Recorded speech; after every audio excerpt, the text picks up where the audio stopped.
Class 10 6.2 চলতড়িৎ বা current electricity শুরু করছি। 6.2 নয়, এটা 6.1 হবে। 6.1 এটা 3-4টে পার্ট আছে, আমি আর সেটা পরে দেখছি। আমরা পরপর কন্টিনিউ করব, মানে চলতড়িতের 6.1 করব, 6.2 করব। সেকেন্ডারি এক্সামিনেশান বা মাধ্যমিকের জন্য এটা খুব ইম্পর্টেন্ট চ্যাপ্টার। প্রত্যেকটা চ্যাপ্টারই ইম্পর্টেন্ট, যেহেতু কোনো চ্যাপ্টারের কোশ্চেন অন্য চ্যাপ্টারের কোশ্চেনের সাথে অর হয় না, সুতরাং প্রত্যেকটা একটা চ্যাপ্টার না করা মানে সব সেই নাম্বারটা ডিডাক্ট হয়ে যাও। সুতরাং সিলেবাস বাদ দেওয়ার কোনো প্রশ্ন নেই, যদি না সেকেন্ডারি বোর্ড থেকে, West Bengal board of secondary education থেকে কোনো সিলেবাস বাদ দেয়, সেটা আলাদা কথা।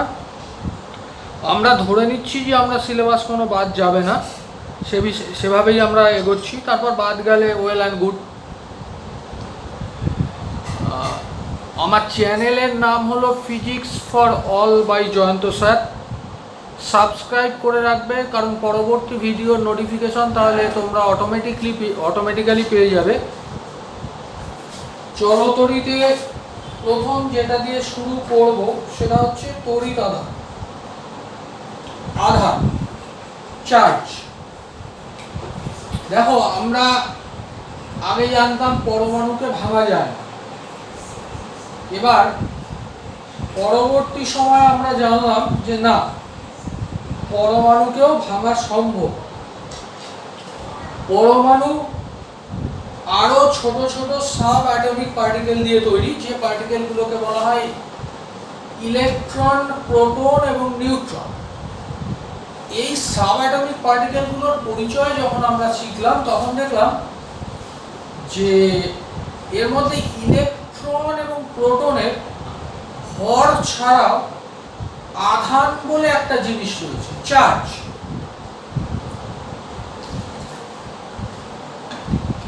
আসলে চার্জ বা আধান এমন একটা কারণ, যে কারণের জন্য কোনো বস্তু ইলেকট্রিক ফিল্ড বা তড়িৎ ক্ষেত্র তৈরি করতে পারে। আমরা আধান বলতে ইলেকট্রনের আধানের কথা জানি। ইলেকট্রনের আধান হচ্ছে, আমি ই দিয়ে লিখব ইলেকট্রনের আধানকে, 1.6 × 10⁻⁻19। আধানের একক কি? আধানের একক হচ্ছে কুলম্ব। তাহলে ইলেকট্রনের আধান হচ্ছে 1.6, একদম কারেক্টলি 1.602। তোমরা 1.6 মনে রাখলেই হবে, এই ডেটাটা অবশ্যই মনে রাখতে হবে। 1.6 × 10⁻⁻19 কুলম্ব। এটাকে, এই ইলেকট্রনের আধানটাকে ঋণাত্মক বা নেগেটিভ হিসেবে ধরা হয়।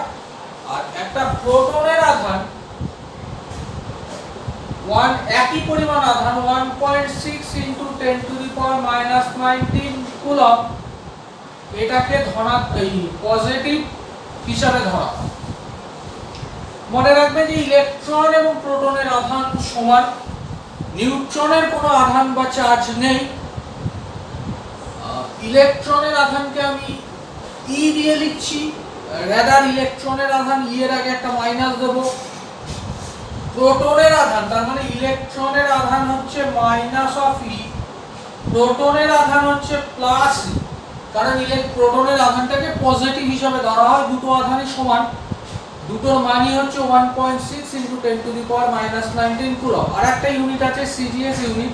সিজিএস ইউনিটে ইলেকট্রনের আধান হচ্ছে 4.8 × 10⁻⁻10। ইলেকট্রোস্ট্যাটিক ইউনিট, ইএসইউ বলা হয়, বা আরেকটা কথায় বলা হয় স্ট্যাট কুলম্ব। তাহলে ইলেকট্রনের আধান হয় এটা বা এটা, দুটোই নেগেটিভ। এটা এসআই পদ্ধতিতে, এটা সিজিএস পদ্ধতিতে। ন্যাচারালি প্রোটনের আধানও একই পরিমাণ, 4.8 × 10⁻⁻10। ইলেকট্রোস্ট্যাটিক ইউনিট বা স্ট্যাট কুলম্ব, এটা পজিটিভ ধরা হয়। এবার তাহলে আমি দুটো ইউনিটের মধ্যে রিলেশন যদি তৈরি করতে চাই, খুব সোজা। যেহেতু এটাও ইলেকট্রনের আধান, এটাও ইলেকট্রনের আধান, তাহলে এই আধান দুটো সমান হবে। তার মানে আমরা বলতে পারি 1.6 into 10 to the power minus 19 coulomb equal to 4.8 into 10 to the power minus 10 stack coulomb by ESU আধান।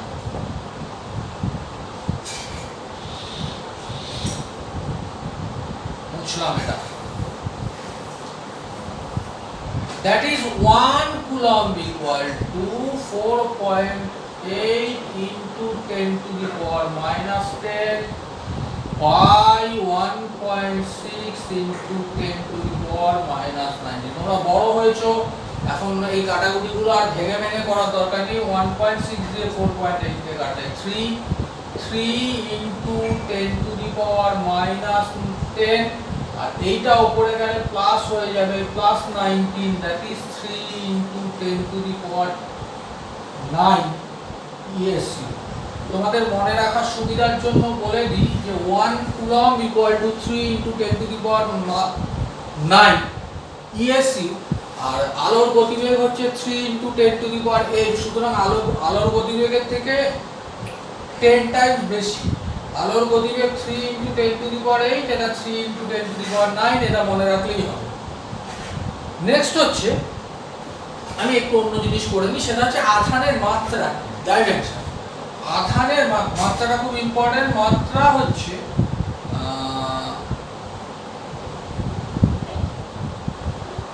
আপাতত এটা শিখে রাখো, পরে এটাকে আমি একটু এক্সপ্লেইন করবো কেন এই মাত্রাটা এলো।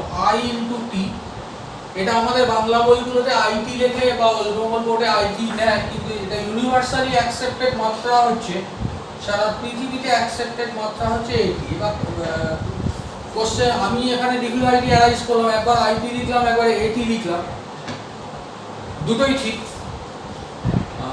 তবে তোমাদের সেফটির জন্য তো আমি তোমাদের এটাই লিখতে বলবো, আইটি লিখতে বলবো। কিন্তু আসলে ইউনিভার্সালি অ্যাকসেপ্টেড মাত্রা হচ্ছে এটি।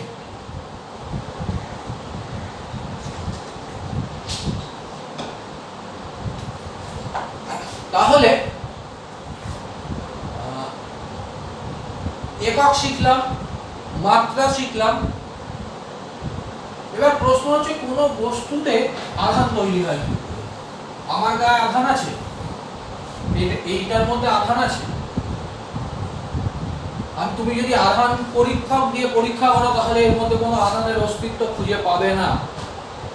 কিন্তু দুটো বস্তুকে যদি রাগ করো, ঘর্ষণ করো, তখন তুমি ওই বস্তু দুটোতে আধানের অস্তিত্ব খুঁজে পাবে যদি বস্তুগুলো কুপরিবাহী হয়। কারণ কুপরিবাহী বস্তু আধান ধরে রাখতে পারে, আর সুপরিবাহী হলে তুমি রাগ করলেও আধানের অস্তিত্ব পাবে না, কারণ আধানটা পৃথিবীতে চলে যাবে।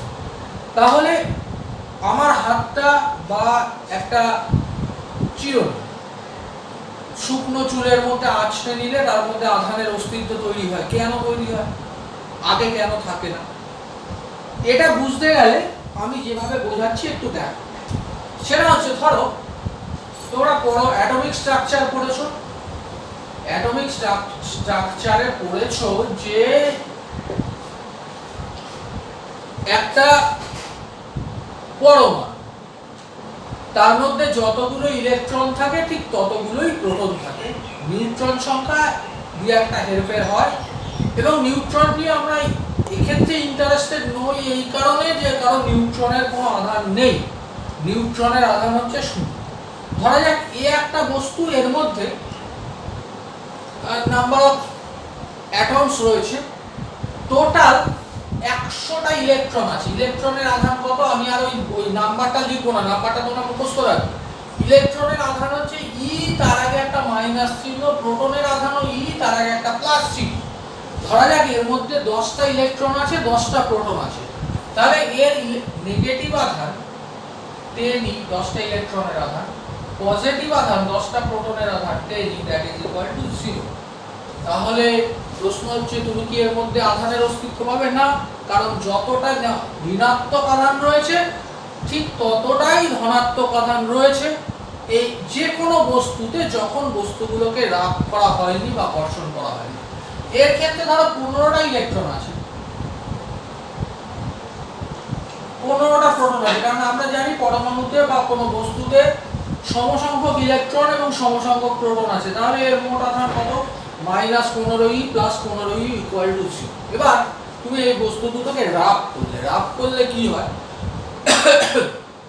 তোমাদের আরেকটু বিস্তারিতভাবে বলি যে আমরা জানি নিউক্লিয়াসের বাইরে কক্ষপথ, প্রথম কক্ষপথে দুটো ইলেকট্রন থাকতে পারে, তারপর কক্ষপথে 8টা থাকতে পারে, 18টা থাকতে পারে। বাইরের দিকের কক্ষপথের যে ইলেকট্রনগুলো আছে, বাইরের দিকের কক্ষপথে এই ইলেকট্রনের উপর নিউক্লিয়াসের ইলেকট্রনগুলো কক্ষপথ ছেড়ে বেরিয়ে যায় না, কক্ষপথেই ঘুরতে বাধ্য হয়। কেন? কারণ ইলেকট্রনগুলো নেগেটিভ আধানযুক্ত, আর নিউক্লিয়াসে কি রয়েছে? নিউক্লিয়াসে রয়েছে প্রোটন। প্রোটন কি ধরনের আধানযুক্ত? Proton positive আধানযুক্ত। তাহলে নিউক্লিয়াস ইলেকট্রনগুলোকে আকর্ষণ করে, যেমন সূর্য পৃথিবীকে আকর্ষণ করে। আকর্ষণ করার কারণটা ইলেকট্রনকে নিউক্লিয়াস আকর্ষণ করে যে কারণে, সূর্য পৃথিবীকে ঠিক সেই কারণে আকর্ষণ করে না, অন্য কারণে আকর্ষণ করে, কিন্তু আকর্ষণ করে, রেজাল্ট আছে। এই আকর্ষণের জন্য এই যে ইলেকট্রনগুলো কক্ষপথে ঘুরছে, এই কক্ষপথ ছেড়ে এরা ডিরাইভ হয় না, মানে কক্ষপথ ছেড়ে বেরিয়ে চলে যেতে পারে না। কিন্তু যত বাইরের দিকের কক্ষপথে যাবে তত এই ইলেকট্রনগুলোর উপর নিউক্লিয়াসের আকর্ষণ কম, যে কারণে এই ইলেকট্রনগুলোকে বলা হয় লুজলি বাউন্ড। এটা ঠিক বাংলা কথাটা আমি এই মুহূর্তে মনে করতে পারছি না, মানে এরা আটকানো আছে, কিন্তু লুজলি মানে দুর্বলভাবে আটকানো আছে কক্ষপথে। এবার তুমি যখন রাব করছো দুটো বস্তুকে, ধরো এ কে বি দিয়ে রাব করছো, এই লুজলি বাউন্ড ইলেকট্রনগুলো বেরিয়ে যায়। কোথায় চলে যায়? যার থেকে বেরোয়, দুটো ঘর্ষণ করছো, ধরো এ এবং বি কে ঘর্ষণ করছো, এর থেকে বেরোলো, বি তে চলে গেল। ধরা যাক এরকম একটা ঘর্ষণের ফলে এখান থেকে দুটো ইলেকট্রন, এ থেকে বি তে দুটো ইলেকট্রন ট্রান্সফার হলো। দুটো ইলেকট্রন কার থেকে চলে গেল? এ থেকে। কোথায় চলে গেল? বি থেকে। ইলেকট্রনগুলো ছিল কোথায়? ছিল আউটার মোস্ট কক্ষপথে, বাইরের দিকের কক্ষপথে, মানে ইলেকট্রনগুলো ছিল লুজলি বাউন্ড ইলেকট্রন। সেই ইলেকট্রনগুলো এ থেকে বি তে চলে গেল। এবার রেজাল্টটা কি দাঁড়ালো ভাই? রেজাল্টটা দাঁড়ালো ইলেকট্রন এর দুটো বেরিয়ে গেছে এবং 8টা ইলেকট্রন আছে, -80। কিন্তু প্রোটন তো বের হয়নি, প্রোটন +10। একইভাবে বি তে কি হলো? বি তে ইলেকট্রন দুটো বাড়লো, -17। প্রোটন কিন্তু একই আছে, +15।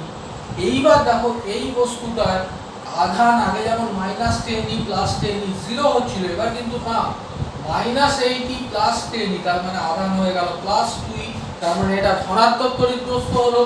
একইভাবে এই বস্তুটার +15e -17e, তার মানে -20। তার মানে ঘর্ষণের ফলে যখন এই দুটো ইলেকট্রন ট্রান্সফার হলো, যার থেকে ইলেকট্রন বেরিয়ে গেল, যে বস্তু থেকে ইলেকট্রন বেরিয়ে গেল সেটা পজিটিভলি চার্জ হলো, মানে ধনাত্মক আধানে আহিত হলো। আর যেটা ইলেকট্রন পেলো, that will be negatively charge, মানে সেটা ঋণাত্মক আধানে আহিত হলো। আমরা এরপরে যেটা যাব সেটা হচ্ছে কুলম্বস ল। কুলম্বস ল হচ্ছে দুটো আধানের মধ্যে আকর্ষণ বা বিকর্ষণ বল। আধানকে আমরা চিহ্নিত করব Q1 এবং Q দিয়ে। তাহলে দুটো আধান যদি হয়, তাহলে একটা Q1 আর একটা Q2, এরকম দুটো আধান। এটা কিন্তু একসাথে নেই, এরা আলাদা আলাদা আছে, পরস্পরের থেকে একটু দূরত্বে আছে, এবং এরা বিন্দু আধান, পয়েন্ট চার্জ। তুমি যদি কোনো বস্তুতে আধান দাও না, আধানটা বস্তুর মধ্যে ছড়িয়ে পড়বে। সেই ছড়িয়ে পড়া আধানের জন্য কোনো কুলম্বের সূত্র নেই। ছড়িয়ে পড়া আধানের জন্য কোনো কুলম্বের সূত্র নেই, কিন্তু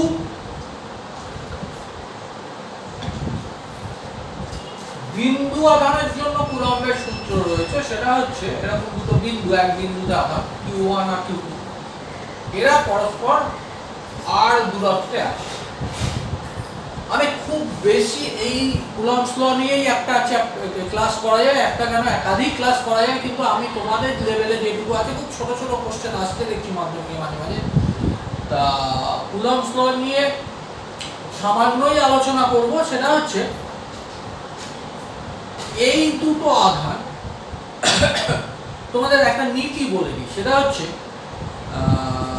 বিচ্ছিন্ন দুটো আধান, বিচ্ছিন্ন আইসোলেটেড, আলাদা আলাদা জায়গায় আছে, এরকম দুটো আধান দুটোই যদি পজিটিভ হয় পরস্পরকে বিকর্ষণ করবে। বিকর্ষণ বোঝো তো? রিপালশন, মানে রিপালশন বলতে মানে দুটো আধান পরস্পর দুটোই পজিটিভ, তুমি যদি রেখে দাও দেখবে ওরা পরস্পরের থেকে দূরে সরে যাচ্ছে, মানে পরস্পরকে বিকর্ষণ করছে। দুটোই যদি নেগেটিভ হয় তাহলেও পরস্পরের থেকে দূরে সরে যাবে। একটা যদি পজিটিভ হয় একটা নেগেটিভ হয় তাহলে পরস্পরের কাছে আসবে। এই যে কাছে আসে এটাকে বলা হয় আকর্ষণ, মানে কাছে আসার জন্য যে বল প্রযুক্ত হচ্ছে সেটা হচ্ছে আকর্ষণ বল। আর দুটো যদি পজিটিভ বা দুটোই যদি নেগেটিভ হয় তাহলে পরস্পরের থেকে দূরে সরে যাওয়ার জন্য একটা বল প্রযুক্ত হবে, এই বলটা হচ্ছে গিয়ে বিকর্ষণ। আমি ধরলাম যে এই দুটোই পজিটিভ বা দুটোই নেগেটিভ, তাহলে বিকর্ষণ বল প্রযুক্ত হবে কত? কার উপর বল বেশি প্রযুক্ত হবে, কার উপর কম বল প্রযুক্ত হবে? না, তোমরা তো নিউটনের থার্ড ল পড়েছো, হ্যাঁ থার্ড ল পড়েছো, প্রত্যেক ক্রিয়ারই সমান এবং বিপরীত প্রতিক্রিয়া আছে। সুতরাং এর ওপর যতটা বিকর্ষণ বল প্রয়োগ করবে এও এর ওপর ঠিক ততটাই বিকর্ষণ বল প্রয়োগ করবে। এই বিকর্ষণ বলের মানটা এফ হবে। এফ বললাম, কুলম্বস বলছে যে এই এফটা সমানুপাতিক হবে Q1 Q2, মানে এটা বুঝেছো? আধান দুটোর গুণফলের সাথে সমানুপাতিক হবে। এখান থেকেই প্রচুর কোশ্চেন করা যায়, ছোট্ট ছোট্ট। এখনকার কোশ্চেনগুলো একদম বেসিক থেকে হয়, কিন্তু বেসিকটা না ভালো বুঝলে কিছুই করতে পারবে না। মানে তুমি যদি এই বলটাকে আধানটাকে Q1 এর জায়গায় 2Q1 করো, এটাকে যদি 3Q2 করো, তাহলে কিন্তু এই বলটা 6 গুণ বাড়বে। অর্থাৎ আকর্ষণ বলই হোক, আমি এখানে বিকর্ষণ বল লিখেছি, বিকর্ষণ বল আধান দুটোর গুণফলের সমানুপাতিক এবং এটা হচ্ছে এদের দূরত্বের বর্গের ব্যস্তানুপাতিক।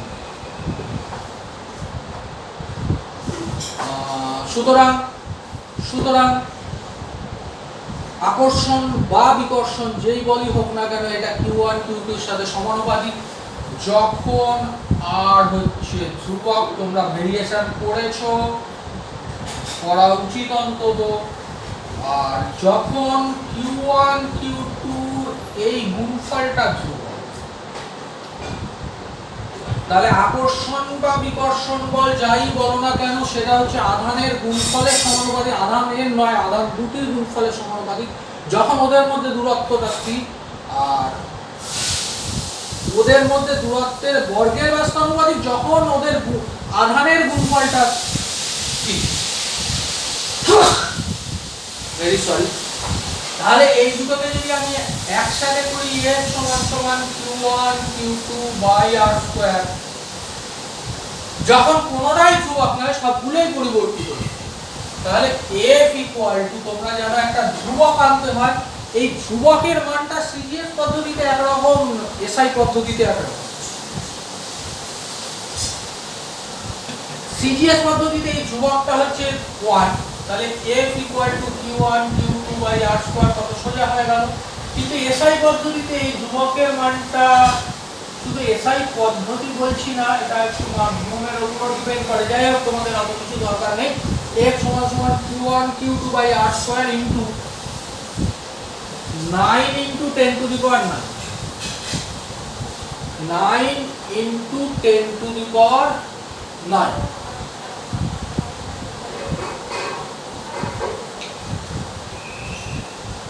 একটু আমাকে টাইম অ্যালাউ করো, আমি একটু একটা জিনিসটা ক্যালকুলেট করে দিই।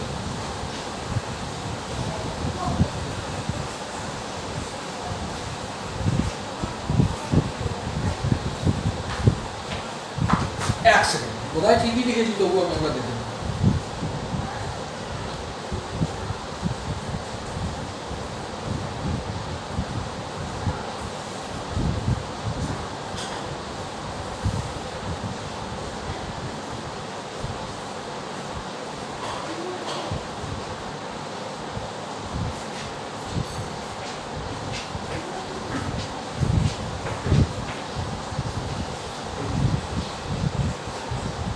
একদম ঠিক লিখেছি। 9 ইন্টু 10⁹, এটা হচ্ছে এসআই পদ্ধতিতে ধ্রুবক। তাহলে তোমরা কি শিখলে, আর এদের মধ্যে একটা যদি পজিটিভ হতো আর একটা যদি নেগেটিভ হতো, তাহলে এই বলটা এদিকে, বলটা একই হতো, এদিকে কাজ না করে এদিকে কাজ করতো, অর্থাৎ তখন তাদের মধ্যে আকর্ষণ বল অনুভূত হতো।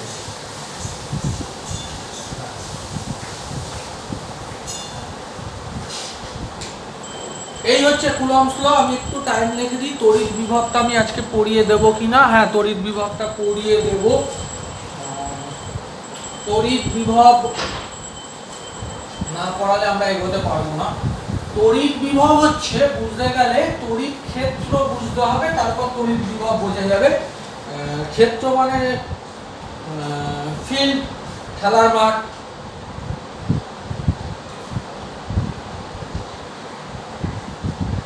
খেলার মাঠ বা কিছু এরিয়া। তড়িৎ ক্ষেত্র হচ্ছে, ধরো এখানে একটা আধান আছে, এই আধানটা কি করে, ওর চারপাশে যে জায়গাটা আছে সেই জায়গাটার ক্যারেক্টারিস্টিক্সটা বা বৈশিষ্ট্যটা একটু বুঝিয়ে দেয়। দেখো তড়িৎ প্রথমে যদি কঠিনও লাগে, পরবর্তী সময় দেখবে এর চেয়ে ইন্টারেস্টিং চ্যাপ্টার নেই। খুব ইন্টারেস্টিং চ্যাপ্টার, আমার পড়াতে ভীষণ ভালো লাগে এই চ্যাপ্টারটা, আশা করি তোমাদেরও ভালো লাগবে। কারণ আমার প্রিভিয়াস এক্সপিরিয়েন্স বলে যে তড়িৎ যখন ছাত্রদের আমি পড়িয়েছি এর আগে, প্রত্যেকেই খুব এনজয় করেছে, ভালো লেগেছে। আমি ঠিক একেবারে কম করে ওই টেনে যেটুকু আছে সেটুকু করে পড়াতে পারি না, কারণ তাহলে তোমাদের ওভারঅল নলেজ তৈরি হবে না। আর ওভারঅল নলেজ তৈরি না হলে বর্তমানে যে কোশ্চেন প্যাটার্ন, সেই কোশ্চেন প্যাটার্নে তোমরা দাগ ফোটাতে পারবে না, একটু গন্ডগোল হয়ে যাবে। এই যে কিউ আধারটা, এর চারপাশের যে ক্ষেত্রটা, এই ক্ষেত্রটাকে কোয়ালিটিটাকে একটু পাল্টে দেয়। কি পাল্টে দেয়? প্রথম কথা হচ্ছে ক্ষেত্রটা কত দূর, কত দূর পর্যন্ত বিস্তৃত। আসলে আমি যে দাগটা দিয়েছি, এই দাগটা দেওয়া যায় না। ক্ষেত্রটা অসীম পর্যন্ত বিস্তৃত, মানে ম্যাথমেটিক্যালি আমি যদি আমার ঘরে একটা আধান রাখি, ম্যাথমেটিক্যালি সেটা আমেরিকার কোনো জায়গার ক্ষেত্রেরও কোয়ালিটি পাল্টে দেবে অঙ্কের দিক দিয়ে।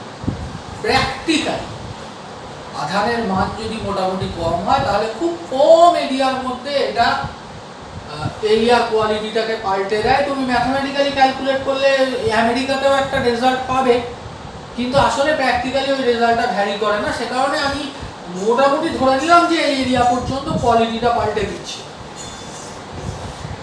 অ্যাকচুয়ালি বাউন্ডারি দেওয়া যায় না, কারণ কেউ যদি বলে এই পর্যন্তই পাল্টেছে, এখানে কি পাল্টায়নি, তাহলে আমাকে স্বীকার করতে হবে না এর বাইরেও পাল্টেছে। তো তোমাদের বোঝার সুবিধার জন্য আমি বললাম এইটুকু পাল্টেছে। কিভাবে পাল্টেছে? যে এর মধ্যে তুমি যদি অন্য কোনো আধানকে আনো, এই জায়গার মধ্যে তুমি যদি অন্য কোনো আধানকে আনো, তাহলে সে বল অনুভব করবে। অর্থাৎ এই যে বাইরের আধান, এটাকে বলা হয় টেস্ট চার্জ। আবার বাংলায় আমি একটু কি বলবো, মানে হামলিং করছি, এই মুহূর্তে মনে পড়ছে না। টেস্ট চার্জ, পরীক্ষাধীন আধানকে তুমি যদি এই জায়গায় আনো, তাহলে এই টেস্ট চার্জটা একটা বল অনুভব করবে। টেস্ট চার্জটা বল অনুভব করা মানে এটা একটা তড়িৎ ক্ষেত্র, তার মানে আগে থেকে কোনো আধান ওই জায়গাটার ক্যারেক্টারিস্টিক্সটাকে পাল্টে দিয়েছে। কিন্তু এখানে যদি কোনো আধান আগে থেকে না থাকে, তাহলে তুমি তোমার টেস্ট চার্জকে এনে দেখবে কোনো বল অনুভব করছে না, তাহলে এটা তড়িৎ ক্ষেত্র নয়। তাহলে তোমাদের আপাতত এটুকু আইডিয়া জানানো হলেই হবে যে যে অঞ্চলে কোনো তোমার পকেটে একটা পরীক্ষাধীন আধান আছে, তুমি কোনো একটা অঞ্চলে রাখলে যদি ওই পরীক্ষাধীন আধানটা একটা বল অনুভব করে, তাহলে ওটা তড়িৎ ক্ষেত্র। যদি বল অনুভব না করে, তাহলে তড়িৎ ক্ষেত্র নয়। এইবার বলা হচ্ছে বিভবের সংজ্ঞা। বিভবের সংজ্ঞা হচ্ছে, ধরো এটা একটা তড়িৎ ক্ষেত্র, তুমি একটা তোমার টেস্ট চার্জ, এটা খুব ইম্পর্টেন্ট, এটাকে পকেটে রাখবে টেস্ট চার্জটা, তাহলে সুবিধা হবে। Q0 হচ্ছে টেস্ট চার্জ। এই টেস্ট চার্জকে কোথায় নিয়ে যেতে হবে? অসীমে, ইনফিনিটি। ইনফিনিটি কি? তুমি যতদূর কল্পনা করতে পারো তার চেয়েও বেশি দূরে নিয়ে যেতে হবে। তারপর ওটাকে ওখান থেকে এই তড়িৎ ক্ষেত্রে আনতে হবে। আনতে গিয়ে দেখবে তোমাকে কাজ করতে হচ্ছে, এমনি এমনি আনতে পারছো না, কিছু পরিমাণ কাজ ওয়ার্ক ডান তোমায় করতে হচ্ছে। যে পরিমাণ ওয়ার্ক ডান তোমাকে করতে হবে, কতটা আধানকে আনলে, Q0 আধানকে কোথা থেকে আনলে, অসীম থেকে আনলে, ইনফিনিটি থেকে আনলে, কোথায় আনলে, তড়িৎ ক্ষেত্রের মধ্যে কোনো পয়েন্টে আনলে, ধরো এ পয়েন্টে। তাহলে তোমাকে Q0 আধানকে আনতে W পরিমাণ কাজ করতে হচ্ছে, ইউনিট আধানকে আনতে কতটা কাজ করতে হচ্ছে, W/Q0। এটা হচ্ছে এ পয়েন্টের বিভব, ভি দিয়ে বিভবকে লেখা হয়, আর এ পয়েন্টের বিভব যদি আমি বের করেছি সেজন্য এখানে একটা নোটেশন দিয়েছি এ। তাহলে বিভব আসলে কোন একটা নির্দিষ্ট পয়েন্টের বিভব হচ্ছে কৃতকার্য বাই আধান। এবার এ বি সি এরকম আলাদা আলাদা পয়েন্ট না করে যে কোনো একটা যদি, যে কোনো একটা পয়েন্টের পয়েন্টার কোনো নাম নেই, তাহলে বিভব হচ্ছে W/Q0। তাহলে তোমাকে যে পয়েন্টের বিভব বার করতে হবে, বার করাটা কঠিন, সহজ নয়, কঠিন। তোমাকে ইনফিনিটিতে যেতে হবে, ইনফিনিটি দূরত্বে। ইনফিনিটি দূরত্ব মানে তুমি যতদূর কল্পনা করতে পারো তার থেকেও বেশি দূর গিয়ে সেখানে একটা টেস্ট চার্জকে নিয়ে যেতে হবে পকেটে করে, তারপর সেটাকে নিয়ে আসতে হবে। ধরা যাক কৃতকার্য হলো W, তাহলে Q0 আধানকে আনতে তোমার W কাজ করতে হলো, তাহলে একক আধানকে আনতে তোমার কত কাজ করতে হলো, W/Q0। এটাই হচ্ছে ওই দুটো পয়েন্ট, ওই পয়েন্টের বিভব। আমি বিভব নিয়ে আরো অনেক কথা বলবো, আজকে আর বেশি বলবো না, আজকে শুধু এটা দুটো জিনিস করবো। এটা ইউনিট বার। ইউনিট হচ্ছে খুব সোজা, W কার্যের ইউনিট জুল, আর Q0 আধানের ইউনিট কুলম্ব। তাহলে জুল কুলম্ব টু দি পাওয়ার -1, এটাকে বলা হয় ভোল্ট, VOLT, ভোল্ট, কিন্তু লিখবে বড় হাতের V দিয়ে। তার মানে বিভবের ইউনিট হচ্ছে joule coulomb two the power -1, that is equal to volt, লিখবে হচ্ছে V দিয়ে। ধরো আমি বললাম কোন পয়েন্টের বিভব হচ্ছে 20 ভোল্ট, তার মানে আসলে আমি বলতে চাইছি ওই পয়েন্টের বিভব হচ্ছে 20 জুল বাই 1 কুলম্ব। তার মানে হচ্ছে 1 কুলম্ব আধানকে অসীম থেকে তড়িৎ ক্ষেত্রের ওই বিন্দুতে আনতে তোমাকে কতটা কাজ করতে হবে, 20 জুল কাজ করতে হবে। আর সিজিএস ইউনিট কি হবে, সিজিএস ইউনিট হচ্ছে আর্ক বাই সিজিএস ইউনিট। সিজিএস সিস্টেমে চার্জের ইউনিট হচ্ছে স্ট্যাট কুলম্ব, স্ট্যাট কুলম্ব। এটাকে বলা হয় স্ট্যাট ভোল্ট। স্ট্যাট, সব সিরিয়াল গুলোতে একটা স্ট্যাট করে স্ট্যাট কথাটা যুক্ত হয়, স্ট্যাট ভোল্ট ভি। ইন্টারেস্টিংলি এখানে সিজিএস ইউনিটটা বড়, ক্যালকুলেশন তোমাদের আমি আর দেখাচ্ছি না, যখন 12 এ উঠবে তখন দেখাবো। 1 stat volt equal to 300 volt, এটা মনে রাখবে। তাহলে 1 stat volt equal to 300 volt. আমি একটু টাইমটা চেক করি। This is already 28 minutes। আমি আর 4-5 মিনিট পাবো। 4-5 মিনিটের মধ্যে আমি যেটা করতে চাইছি এটার মাত্রাটাকে বার করে দিতে চাইছি। এটার মাত্রাটা বার করে দিই, তাহলে অনেকটা কাজ হবে। অনলাইনের ক্লাসের জন্য ওই ধরো না, অনলাইনের ক্লাসগুলো ঠিকঠাক দেখলেও অনেকটা তৈরি হয়ে যাবে। পরিস্থিতি খুব স্বাভাবিক নয়। হায়ার সেকেন্ডারি পরীক্ষা পর্যন্ত বন্ধ করে দিতে হলো, সুতরাং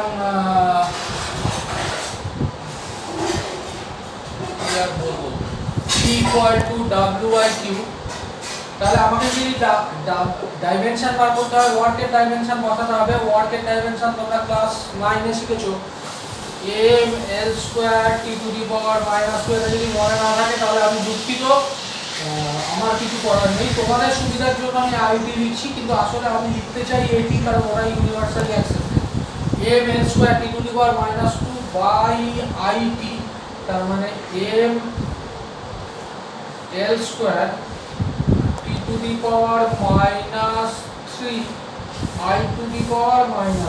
এটাই বইয়ে। আমি একটু দেখে দিই ওরা আই দিয়ে লিখেছে নাকি এ দিয়ে লিখেছে। আই দিয়ে লিখেছে, কিন্তু তবু তোমায় আমি বলে দিই এটাই হচ্ছে প্রকৃত ঠিক। তাহলে আমরা বিভবের একক করলাম, বিভবের মাত্রা বললাম। শুধুমাত্র পরের দিন আমরা যেখান থেকে শুরু করব সেটা হচ্ছে বিভব পার্থক্য।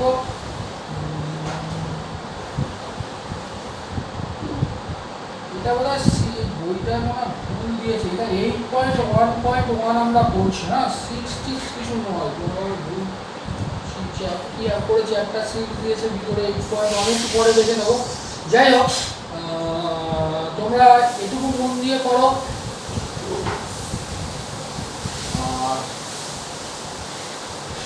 নেক্সট ভিডিও আমি চেষ্টা করবো তাড়াতাড়ি দিতে, এই উইকে আমি একটু বিজি ছিলাম যে কারণে সম্ভব হয়নি। ওকে, এটা করো ভালো করে, আমি নেক্সট ভিডিও খুব তাড়াতাড়ি আপলোড করবো। সবাই ভালো থেকো।